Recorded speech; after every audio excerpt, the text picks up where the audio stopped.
Bismillahirrahmanirrahim. Assalamualaikum warahmatullahi wabarakatuh. Alhamdulillahi rabbil alamin. Alhamdulillahilladzi anzala ala abdihi alkitaba wa lam yaj'al lahu iwaja. Qayyiman liyundhira ba'san shadida wa yubashshiral mu'minina alladhina ya'maluna as-salihati anna lahum ajran hasana. Wa ashhadu an la ilaha illallah wahdahu la syarika lah. Wa ashhadu anna Muhammadan abduhu wa rasuluhu sallallahu alaihi wa ala alihi wa ashabihi ajma'in wa sallama tasliman katsiran mazida amma ba'du. Saudara-saudaraku kaum muslimin dan muslimat, a'azzani Allah wa iyyakum.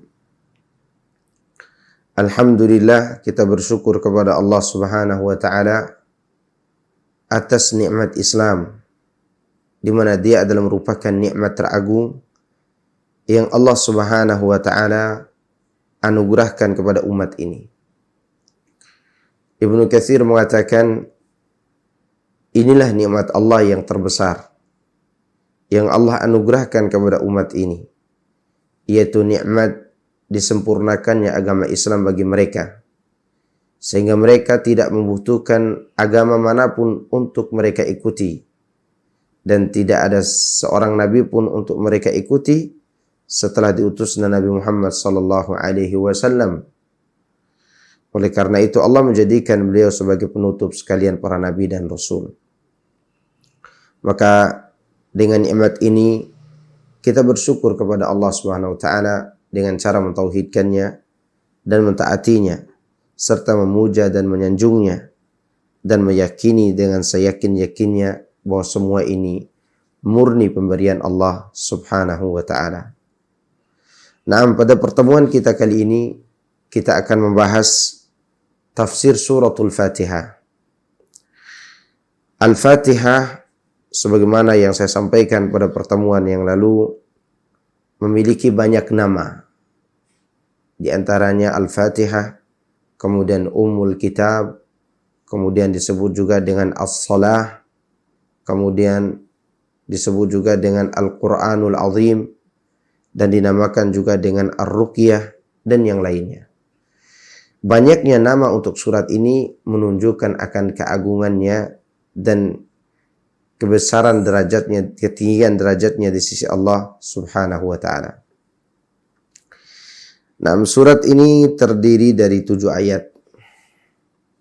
Dan surat ini selalu dibaca berulang-ulang kali oleh para pembacanya, terutama dalam sholat.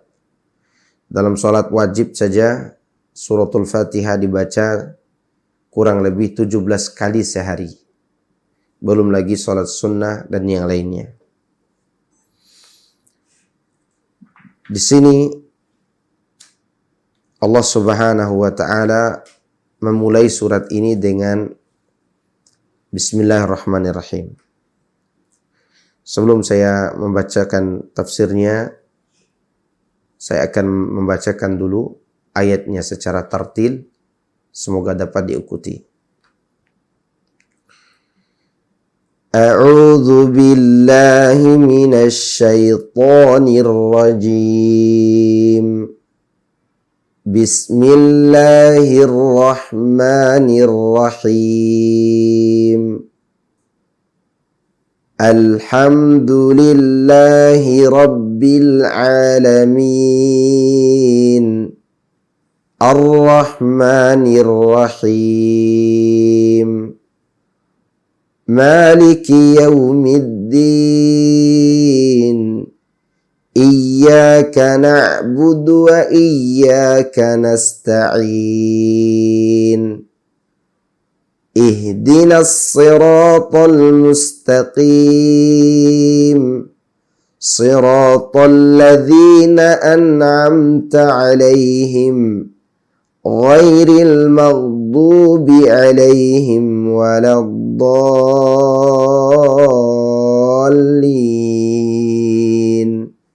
Amin.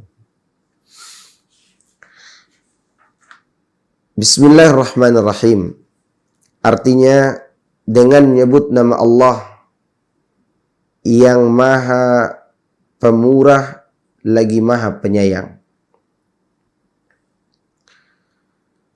Para sahabat Nabi SAW membuka kitabullah dengan membaca Bismillahirrahmanirrahim.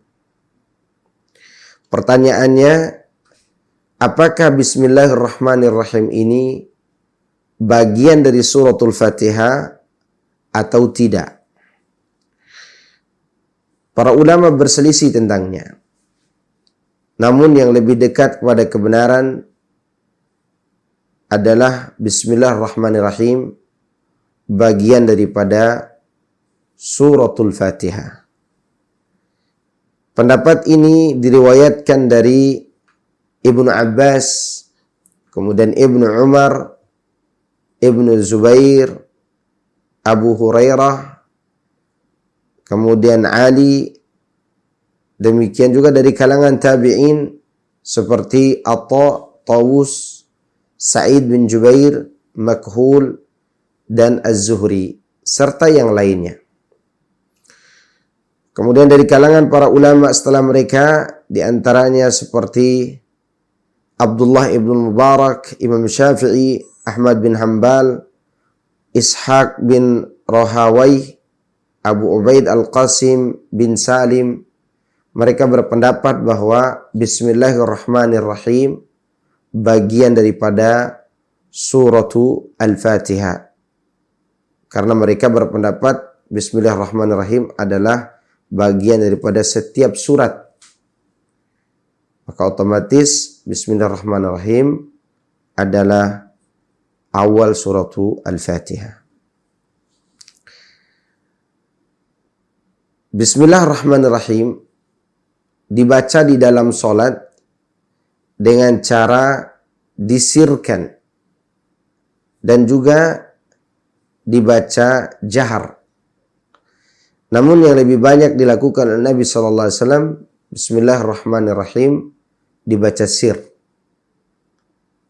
yaitu tidak dinampakkan ketika membacanya di dalam solat. Dan boleh juga dibaca jahar. Kedua-duanya tidak mengapa. Mengenai baca jahar diriwayatkan dalam Sahih Bukhari dari Anas bin Malik bahwa dia pernah ditanya mengenai bacaan Nabi SAW. Maka ia menjawab, kanat qira'atuhu maddan summa qara'a bismillahirrahmanirrahim yamuddu bismillah wa yamuddur rahman wa yamuddur rahim.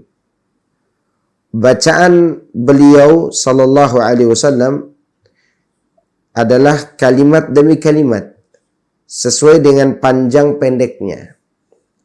Kemudian Anas membacakan Bismillahirrahmanirrahim dengan memanjangkan Bismillah, lalu Ar-Rahman dan Ar-Rahim. Ya, dia memanjangkan bagian-bagian yang perlu dipanjangkan. Nah, dalam hadis ini Anas bin Malik rahimahullah meniru bacaan Nabi SAW dalam solat. Itu menunjukkan Rasulullah SAW juga membaca Bismillah itu dengan cara jahar, tidak selalu sir. Keutamaan Bismillahirrahmanirrahim. Di antara keutamaannya, Bismillahirrahmanirrahim ini selalu dibaca di awal setiap aktivitas. Di antaranya sebelum wudu, kita dianjurkan membaca Bismillah.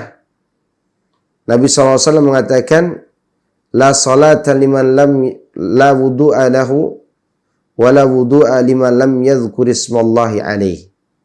Tidak ada salat bagi orang yang tidak berwudu, dan tidak ada wudu bagi orang yang belum mengucapkan Bismillah atas wudunya itu. Demikian juga Bismillah dianjurkan untuk dibaca sebelum makan.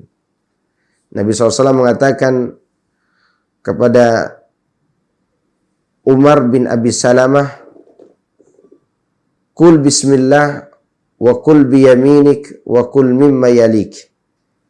Ucapkanlah bismillah ketika engkau makan. Lalu makanlah dengan tangan kananmu dan makanlah apa yang ada di dekatmu. Kemudian dianjurkan juga baca bismillah sebelum mencampuri istri, sebelum tidur dengan istri. Di mana Nabi SAW mengajarkan doa bismillahi Allahumma jannibna syaitan wa jannibi syaitana ma razaqtana. Dengan nama Allah, jauhkanlah kami dari syaitan dan jauhkanlah syaitan dari apa yang engkau anugerahkan kepada kami.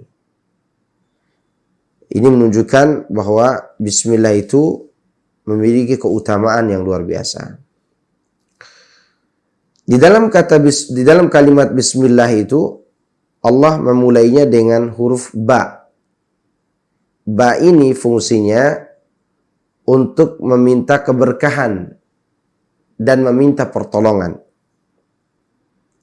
Jadi seakan-akan kita mengatakan dengan menyebut nama Allah, kita memohon keberkahan dan pertolongan kepadanya di dalam perbuatan yang kita lakukan ini. Jadi seperti itu makna bismillah yang terkandung dalam kata ba di awal kalimat tersebut. Kemudian penyandaran kata ismun kepada lafaz Allah. Fungsinya atau faedahnya adalah untuk menunjukkan semua nama-nama yang lain. Artinya ketika kita menyebut bismillah seakan-akan kita menyebut semua asma Allah. Karena lafaz jalalah adalah lafaz yang mencakup seluruh nama yang lain. Kemudian makna Allah dalam bismillah itu. Allah artinya al-ma'luh, al-ma'bud, yang diibadahi, yang disembah. Itulah arti daripada lafaz Allah. Lafaz ini adalah nama tertinggi dan termulia dari seluruh nama-nama Allah. Karena semua nama yang lain mengikuti nama ini. Bahkan di antara keistimewaan nama ini adalah setiap kita berdoa dan berzikir pasti disebutkan lafaz Allah itu. Mau sebut subhanallah ada Allahnya. Alhamdulillah ada lafaz Allahnya. Allahu Akbar demikian juga. La ilaha illallah dan seterusnya. Kemudian nama ini juga di antara keistimewaannya bahwa ketika dimasukkan huruf nida di dalamnya, alif lamnya tidak dibuang. Alnya tidak dibuang. Kita tetap menyebut ya Allah. Beda kalau kita menyebut nama Allah yang lain. Dibuang alif lamnya kalau masuk huruf ya. Ya Rahman, ya Rahim, ya Malik. Tidak boleh menyebut ya Ar-Rahman, tidak boleh. Tetapi dalam lafaz Allah, alnya tidak dibuang. Walaupun masuk harfun nida, huruf seruan, yaitu ya.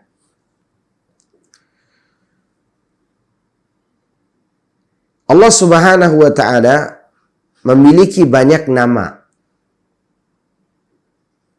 Dan nama Allah itu tidak terhitung banyaknya. Adapun hadis yang menyebutkan inna lillahi tis'atan wa tis'ina isman mi'atan illa wahidan man ahsaha dakhalal jannah. Sesungguhnya Allah mempunyai 99 nama. 100 kurang 1. Barang siapa yang dapat menguasainya, maka ia akan masuk surga.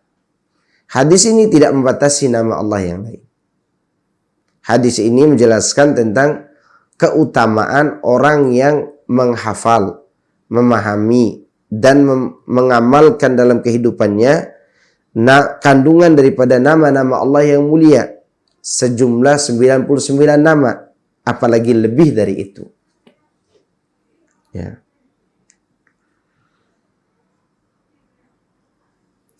Kemudian Ar-Rahman dalam kata bismillah tadi.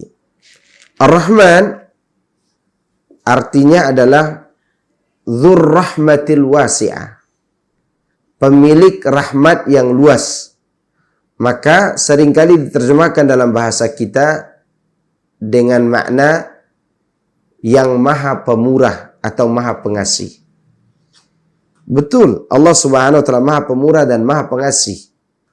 Dia kasih siapa saja dari kalangan makhluk ini bagian dari rahmatnya. Karena Ar-Rahman itu maknanya pemilik rahmat yang luas. Baik itu rahmat berupa dunia maupun rahmat berupa akhirat. Oleh karenanya jangan heran orang-orang kafir diberikan juga bagian dari rezeki di dunia ini. Bahkan mereka diberikan kekayaan. Itu semua bagian dari nama Allah yang berarti yang maha pemurah tadi. Itu nama Ar-Rahman, pemilik rahmat yang luas. Nah, keistimewaan nama ini tidak boleh dimiliki oleh selain Allah. Tidak boleh, haram hukumnya menamakan manusia dengan Ar-Rahman. Maka hati-hati memanggil seseorang dengan panggilan Pak Rahman, tidak boleh. Karena seseorang yang memiliki nama tersebut harus memenuhi beberapa kriteria. Di antaranya dia harus mampu memberikan rezeki kepada seluruh makhluk. Sebagaimana Allah mampu memberikan rezeki kepada seluruh makhluk. Dan dia harus memiliki kekayaan yang luas. Dia tidak membutuhkan apa lagi setelah kekayaan itu. Maka boleh dia memiliki nama Ar-Rahman. Nah, ketika tidak ada yang mampu memiliki semua ini, maka yang boleh memiliki nama itu hanyalah Allah saja. Maka dia dinamakan dengan Ar-Rahman. Nah, dari nama Ar-Rahman ini, Allah memperkenalkan diri kepada kita bahwa dia itu maha kaya. Ketika kita tahu dia maha kaya, maka otomatis kita diperintahkan untuk berharap hanya kepadanya. Tidak boleh kita berharap kepada selain Allah. Itu tujuan Allah memperkenalkan nama ini kepada kita. Aku ini maha luas rahmatnya. Begitu maksud Allah. Ketika kalian susah, ketika kalian sakit, ketika kalian membutuhkan apa-apa, ya kembalilah kepadaku. Karena aku yang maha kaya. Begitu maksudnya. Aku yang maha luas rahmatnya. Itu faedah daripada perkenalan nama tersebut di dalam Bismillahirrahmanirrahim. Kemudian Ar-Rahim. Ar-Rahim adalah nama yang memiliki makna yang hampir sama dengan Ar-Rahman. Hanya saja Ar-Rahim ini artinya Dzur rahmatil wasilah, pemilik rahmat yang berhubungan dengan sesuatu saja atau dengan seseorang, yaitu rahmat yang dihubungkan hanya kepada orang-orang mukmin dan amal-amal yang disukai oleh Allah. Makanya sering diterjemahkan dalam bahasa kita, yang maha pengasih itu untuk Ar-Rahman, yang maha penyayang itu untuk memaknai Ar-Rahim. Nah, kalau sudah diartikan dengan yang maha penyayang, berarti yang berhak mendapatkan rahmat Allah dalam nama Ar-Rahim hanyalah orang-orang mukminin. Makanya di dalam Al-Quran Allah menyebutkan wa kana bil mu'minina rahima. Allah itu rahim kepada kaum mukminin. Itu menyayangi kaum mukminin. Tidak ada ayat yang berbunyi wa kana bil mu'minina rahmana. Tidak ada. Karena Rahman itu nama yang meliputi rahmat secara umum. Sedangkan Ar-Rahim adalah nama yang mencakup makna kasih sayang yang dikhususkan kepada kaum mukminin. Dari nama Ar-Rahim ini, Allah Subhanahu wa taala membenci orang-orang yang tidak mau berdoa kepada Allah. Karena dia Rahim. Karena dia Rahim, dia ingin manusia itu berdoa kepadanya. Rasulullah SAW mengatakan, man lam yas'alillah yaghdab alaih. Barang siapa yang tidak memohon kepada Allah, maka Allah akan murka kepadanya. Karena Allah telah siapkan rahmatnya untuk orang-orang yang meminta kepadanya. Ternyata tidak ada yang mau berdoa. Nah, Allah murka kepada orang-orang yang tidak mau berdoa kepada Allah Subhanahu wa taala. Oleh karenanya Allah mengatakan, "Qul ud'ullah aw ud'ur rahman ayyamma tad'u falahul asmaul husna." Katakanlah, serulah Allah atau serulah Ar-Rahman. Dengan nama yang mana saja kalian seru, dia mempunyai asmaul husna. Jadi Allah memperkenalkan diri kepada kita agar kita berdoa kepadanya. Tadi sudah saya katakan, Allah memperkenalkan diri sebagai Ar-Rahman atau Ar-Rahim agar kita mengharap hanya kepada Dia, bukan kepada selain Dia. Makanya Allah murka kepada orang-orang yang berdoa kepada selain Allah. Dan bahkan Allah Subhanahu wa taala akan memasukkan mereka ke dalam jahanam selama-lamanya. Kekal mereka dalam jahanam. Ya, itu disebabkan karena mereka berdoa kepada selain Ar-Rahmanir Rahim. Wal-iyadzu billah. Naam. Itu mengenai Bismillahirrahmanirrahim.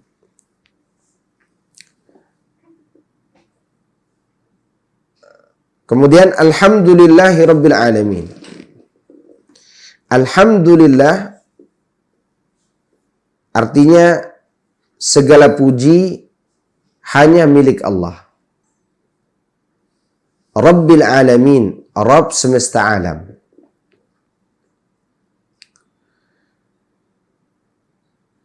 Abu Ja'far Ibnu Jarir At-Tabari mengatakan, Alhamdulillah adalah ungkapan syukur kepada Allah dengan tulus dan ikhlas. Bukan bersyukur kepada selain Allah.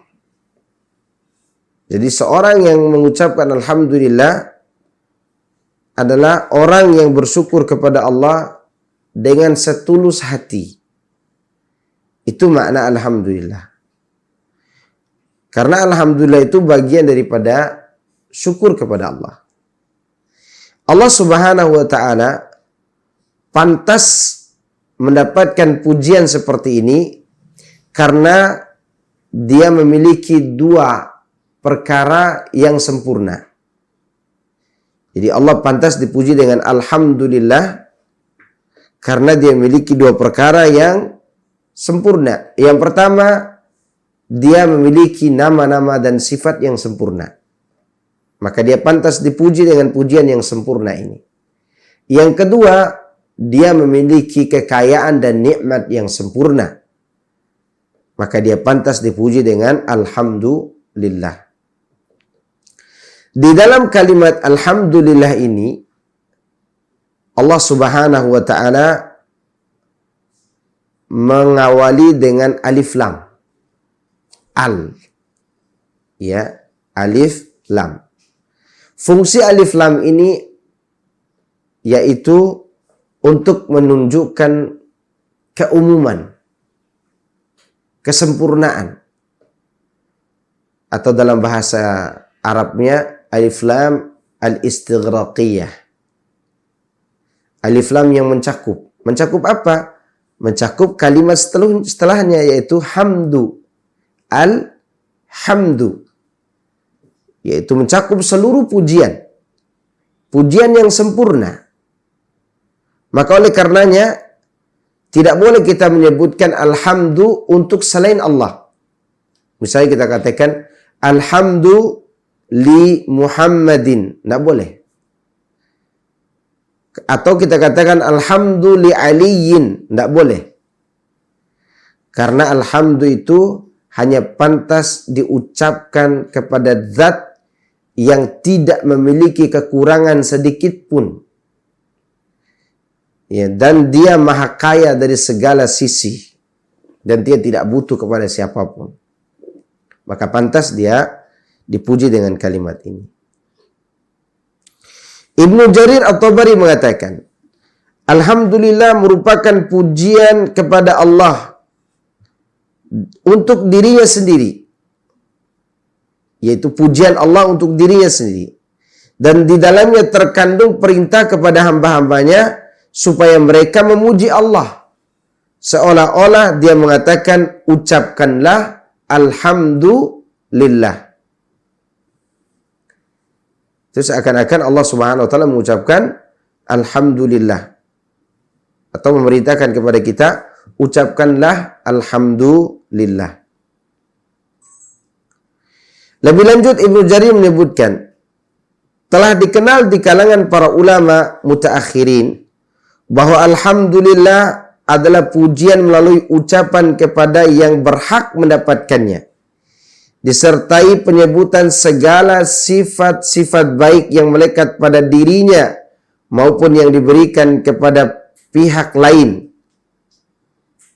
Adapun kata syukur tiada lain ditujukan terhadap sifat-sifat baik yang diberikan kepada pihak lain yang disampaikan melalui hati, lisan dan anggota badan.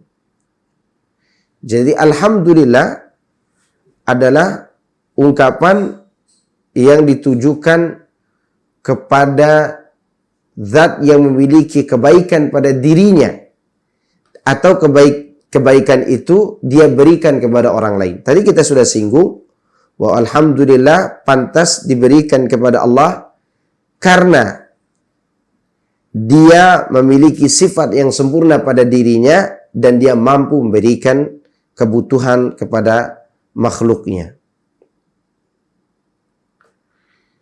Itu mampu memberikan apa yang dibutuhkan oleh mereka.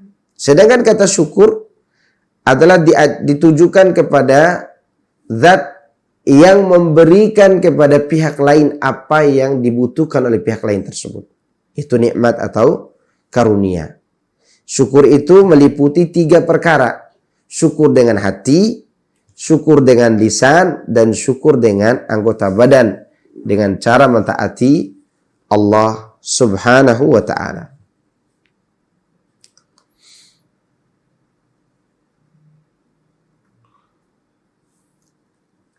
Mengenai keutamaan alhamdulillah, Rasulullah SAW mengatakan, afdalu dzikri la ilaha illallah wa afdalu du'a alhamdulillah.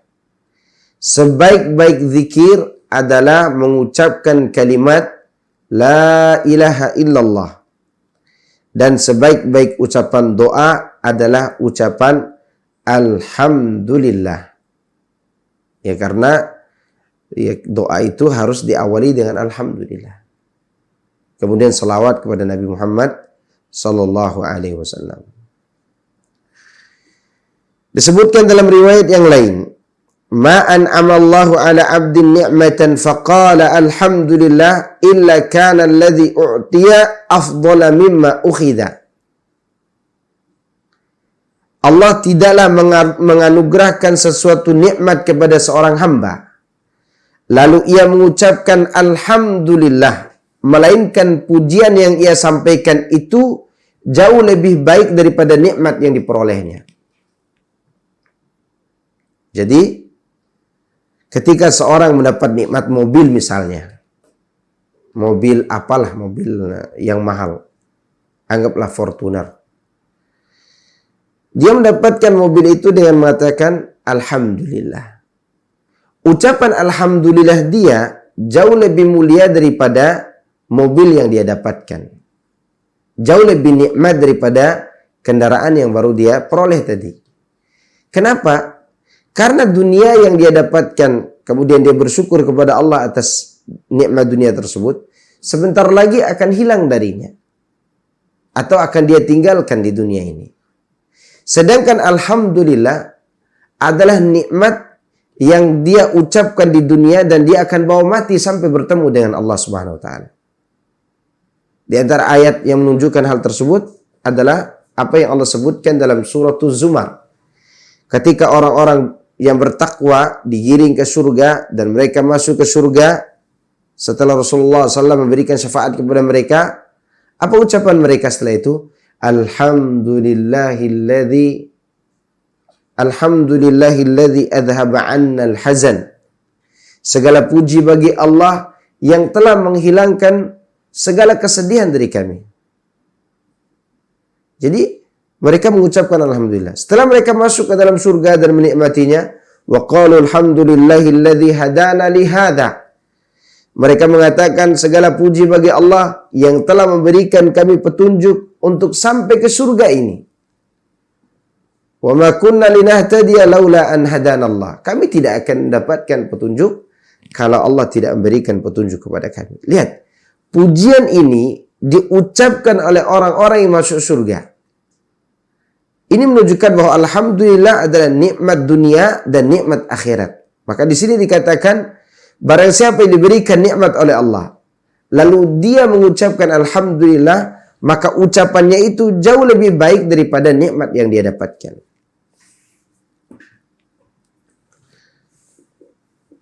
Kemudian kata-kata Rabb, kalimat atau kata Rabb. Rabb kalau diartikan dalam bahasa kita biasanya diterjemahkan dengan kata Tuhan, Tuhan. Padahal Rabb itu memiliki makna yang luas. Rabb itu memiliki makna sang raja, sang pencipta, pemberi rezeki, pengatur seluruh alam, yang menterbiah makhluk, yang mendidik mereka. Ini arti daripada Rabb. Juga diartikan dengan Sayyid, Tuan, penguasa. Itu arti Rabb. Dan Rabb ini mengandung sifat rububiyah. Itu sifat perbuatan. Yang berbuat sesuatu sesuai dengan kehendaknya. Dan hanya dia yang mampu melakukan segala hal. Menciptakan langit dan bumi, memberi rezeki kepada seluruhnya. Hanya Rabb yang mampu melakukan itu.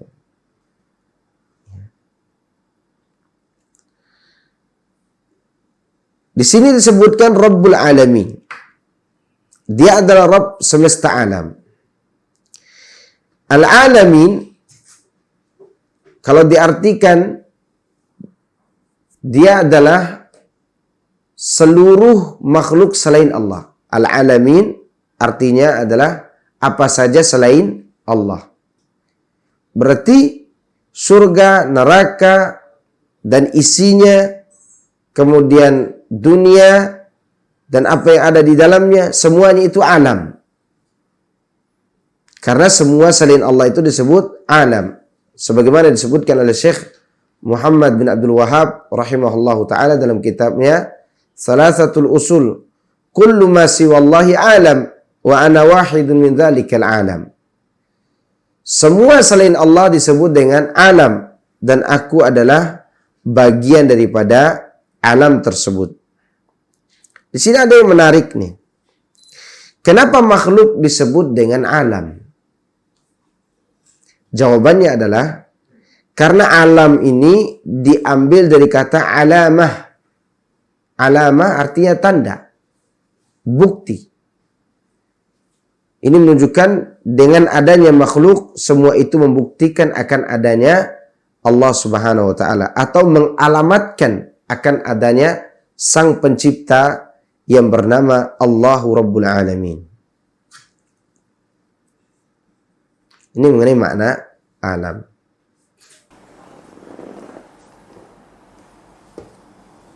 Bishr bin Imarah meriwayatkan dari Abu Rauq, dari Ad-Dhahhak, dari Ibnu Abbas. Ibnu Abbas radhiyallahu anhu mengatakan alhamdulillahirabbil alamin, artinya segala puji bagi Allah, pemilik seluruh makhluk yang ada di langit dan yang ada di bumi, serta apa yang ada di antara keduanya, baik yang kita ketahui maupun yang tidak kita ketahui. Lihat, Ibnu Abbas mengatakan alhamdulillahirabbil alamin, artinya segala puji bagi Allah, pemilik seluruh makhluk. Seluruh makhluk. Yang di langit maupun di bumi, yang kita ketahui maupun yang tidak kita ketahui, semuanya milik Allah. Dia yang mengatur segala-galanya. Oleh karenanya, ikhwani fiddina, azani Allah wa iyyakum, ketika kita dihinggapi rasa takut akan sesuatu, maka ingat, sesuatu tersebut adalah makhluk Allah. maka mintalah perlindungan kepada Allah dari bahaya makhluk tersebut. Maka di sana dianjurkan doa, Allahumma inni a'udzubika min a'udzu bikalimatillahi tammati min syarri ma khalaq. Aku berlindung kepada Allah dengan kalimatnya yang sempurna dari bahaya atau keburukan makhluk ciptaannya. Karena makhluk ciptaan Allah itu Allah sendiri yang mengaturnya. Maka bagi kita yang dihinggapi rasa takut, segeralah meminta perlindungan kepada Allah dengan mengucapkan doa-doa perlindungan tadi. Karena Dia yang mengatur segala sesuatu. Bahkan apa yang terjadi hari ini, yaitu terjadinya penyebaran virus 19 atau virus corona, semua itu adalah bagian daripada aturan Allah Subhanahu wa taala. Tentu semua itu memiliki hikmah, dan hikmahnya kita bisa rasakan. Ya, di mana di saat pandemi seperti ini ibadah kita kepada Allah semakin khusyuk. Demikian juga doa kita kepada Allah Subhanahu wa taala semakin tenang. Karena kita lagi diuji olehnya. Banyak keutamaan dan juga hikmah di balik semua itu karena dia diatur oleh Allahu Jalla Jalaluh. Seorang penyair mengatakan, "Faya ajaban kaifa yu'sal ilahu am kaifa yajhaduhul jahidu wa fi kulli syai'in lahu ayatun tadullu ala annahu wahidun." Dari ayat Alhamdulillahirabbil alamin tadi, seorang penyair mengatakan, sungguh mengherankan bagaimana mungkin seseorang bisa mendurhakai Rabb atau mengingkarinya. Padahal dalam setiap segala sesuatu terdapat tanda yang menunjukkan bahwa Dia Maha Esa. Jadi kalau mau melihat keesaan Allah Subhanahu wa taala, lihat bagaimana keagungan Allah dalam penciptaannya. Makanya kita disuruh untuk tadabbur alam. Cuman tadabbur alam itu tidak harus naik gunung turun gunung, ya, masuk laut keluar laut, bukan hanya itu. Allah katakan, wa fi anfusikum afala yubsirun. Pada diri kalian ada tanda-tanda kebesaran Allah. Kenapa kalian tidak memperhatikannya? Nah, ini makna daripada Alhamdulillahirabbil alamin. Kemudian Ar-Rahmanir Rahim. Ini tidak perlu saya ulang-ulangi lagi karena tadi saya sudah jelaskan tentang apa arti Ar-Rahman, apa arti Ar-Rahim. Hanya saja saya akan sampaikan rahasia di balik 3 ayat dalam surat ini, yaitu ayat Alhamdulillahirabbil alamin, Ar-Rahmanir Rahim, dan Maliki Yaumiddin. Di dalam 3 ayat ini terdapat rahasia yang tidak tersurat. Ya, atau kata kita, bahasa kita, rahasia yang tersirat. Yang pertama, di dalam ayat Alhamdulillahirabbil alamin terdapat perintah untuk mencintai Allah. Karena yang terpuji berhak untuk dicintai. Apalagi Allah adalah zat yang maha baik, yang maha sempurna sifatnya, yang memberikan kebutuhan seluruh makhluknya. Maka pantas Dia untuk dicintai, bahkan wajib untuk dicintai. Kemudian di dalam ayat Ar-Rahmanir Rahim terdapat perintah untuk berharap hanya kepada Allah. Karena selayaknya ketika kita susah, kita berharap kepada yang kaya. Dan di sana ada zat yang maha kaya, yaitu Allah Subhanahu wa taala yang menamakan dirinya dengan Ar-Rahmanur Rahim.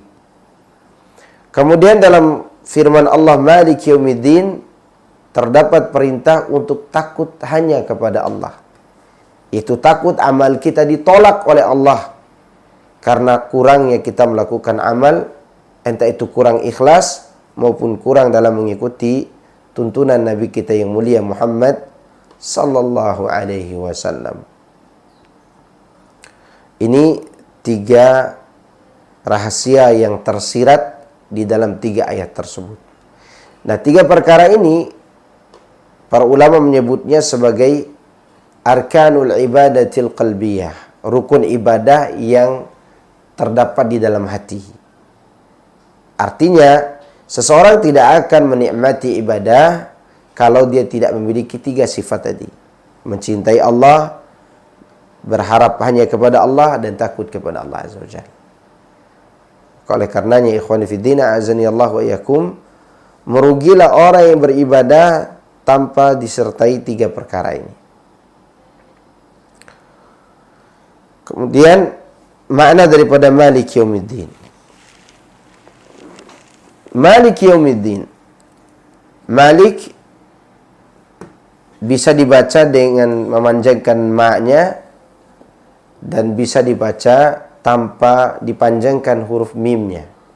Bisa dibaca Maliki Yaumiddin atau dibaca Maliki Yaumiddin. Ya, dua-duanya boleh.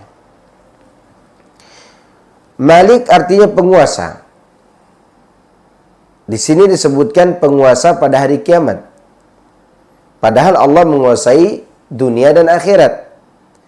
Kenapa di dalam ayat ini hanya disebut penguasa di hari kiamat? Kok tidak disebut penguasa dunia dan akhirat? Jawabannya, Allah Subhanahu wa taala telah menyebutkan kekuasaannya itu di dalam ayat Rabbil Alamin. Itu sudah mengandung kekuasaan dunia dan akhirat.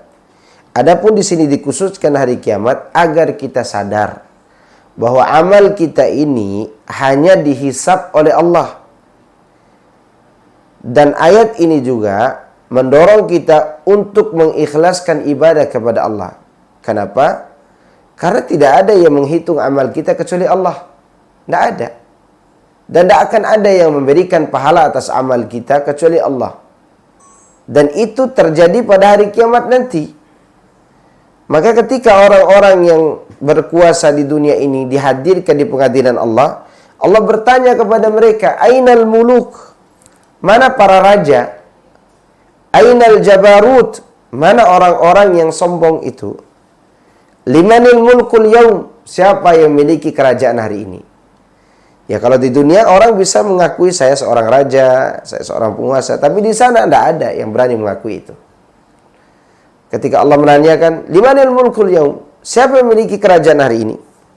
Tentunya lillahil wahidil qahar.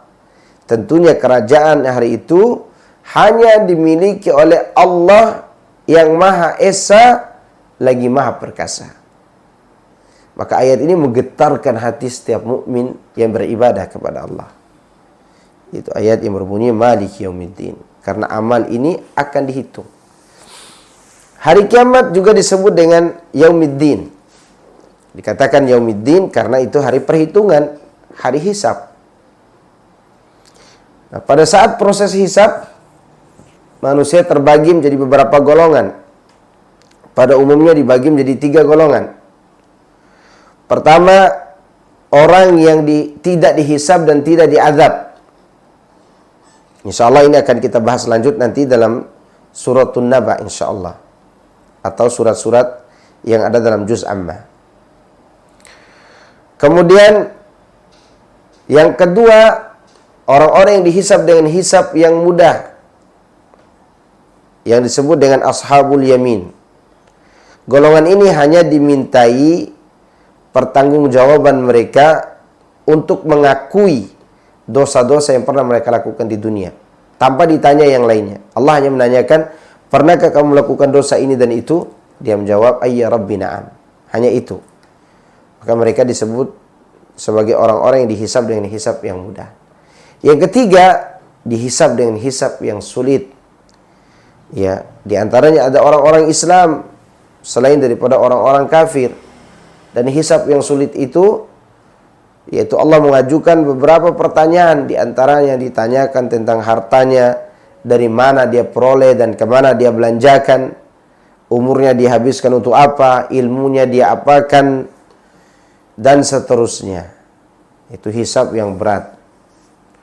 Maka Allah Subhanahu wa taala sajalah yang melakukan hal tersebut kepada mereka pada hari kiamat nanti. Ini mengenai Yaumiddin. Nah, saya kira Sampai di sini dulu apa yang kita bahas dari suratul Fatihah ini. Insyaallah kita akan melanjutkan pembahasan ini pada pertemuan kita yang akan datang. Nah, wabillahi taufik. Wassallallahu wasallam ala nabiyyina Muhammadin wa ala alihi washabbihi ajma'in. Walhamdulillahi rabbil alamin. Subhanakallahumma wa bihamdika asyhadu an la ilaha illa anta wa astaghfiruka wa atubu ilaik. Wassalamualaikum warahmatullahi wabarakatuh.